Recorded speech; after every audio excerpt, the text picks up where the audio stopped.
Hello and welcome to Rule of Three's video reviews for Naruto Shippuden Ultimate Ninja Storm Revolution for the PlayStation 3 and Xbox 360 and PC from Bandai Namco Games and CyberConnect.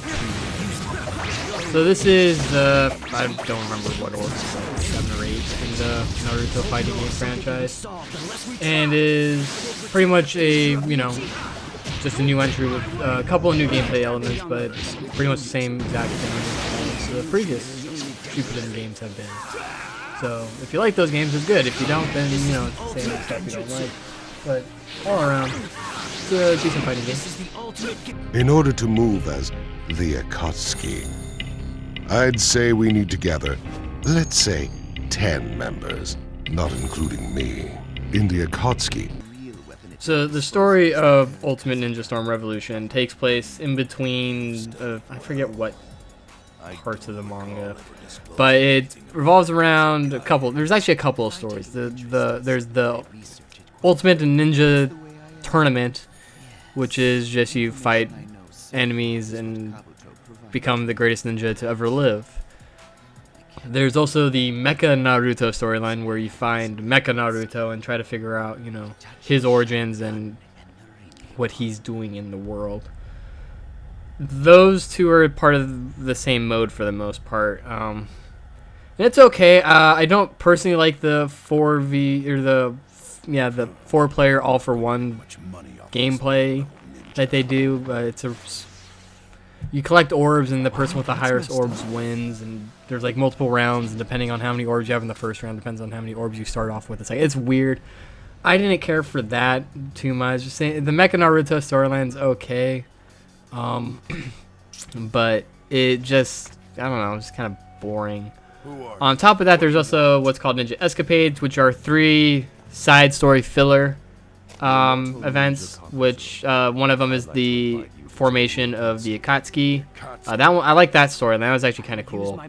One is about Suishi Uchiha, one of the Itachi's mentor and friend, and it explains kind of more in depth about a little more about the Uchiha revolution that was coup that was going to happen if Itachi didn't kill everybody, and how Itachi ended up with his eyes.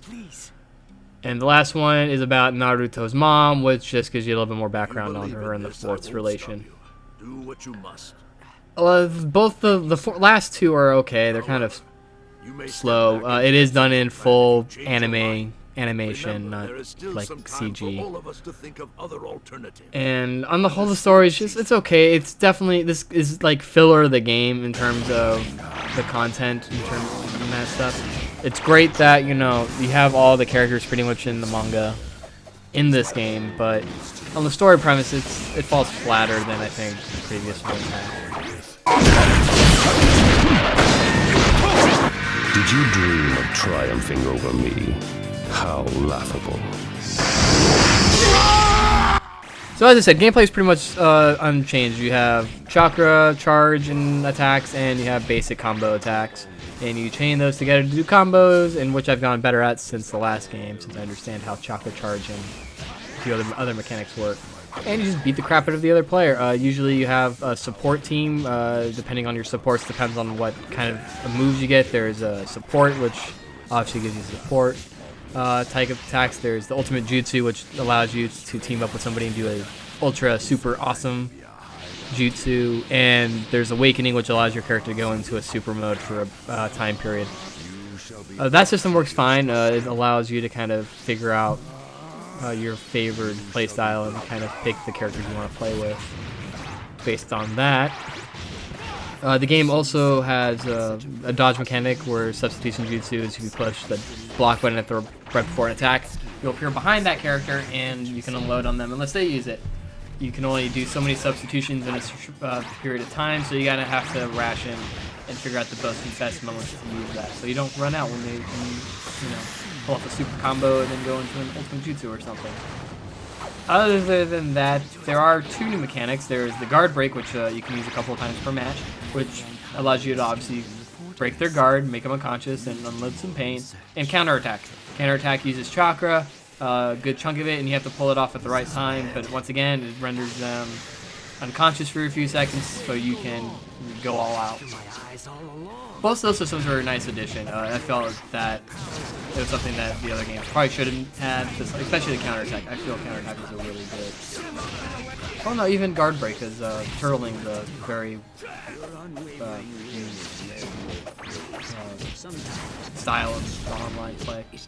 Other than that, there's just online play, and there's that basic thing. There is, I believe, 118 characters you can play as and unlock, spanning the entirety of Naruto, pretty much up until where it's at in the manga, minus 2 characters that just introduced in that. So on the whole, the gameplay is really good. It's fun. It's more of the same thing with some new, much needed mechanics, and I can't wait. It makes me want to play the next one when it comes out. That it? I thought you would entertain me a bit longer.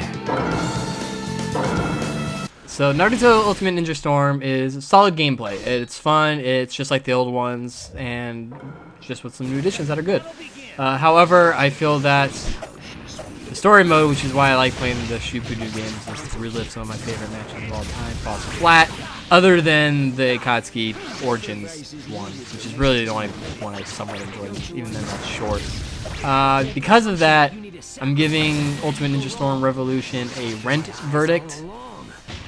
Mostly because I think the previous one did a better job with story mode, and I figured the next one will probably do the rest of the manga and have a better story mode of that, and have all the additions to this one. Because this really is filler, the game for Naruto. So, I was not a big fan of filler. I'm not a big fan of filler, so that's why I'm giving this more of a rent. Is while the gameplay, like I said, gameplay mechanics are perfectly fine. It is very enjoyable, but story mode is pretty bad and short. So that's it for this review. Next up is hopefully Fairy Fencer F if I can get time to review that. If not, I think it's Oz and the Goths or something like that. It's another RPG. I'll have hopefully that done soon, at least for Fairy Fencer. They don't want to be done next Saturday. I'll make sure to check out the Destiny review that should have gone up around the same time today, or earlier today. Like us on Facebook, Twitter, subscribe to our channel, all that stuff that I usually say. Check out the website for all the news, updates, and things I post there. And that's it. Thanks for listening, everybody, and always remember to trust in the rule of 3.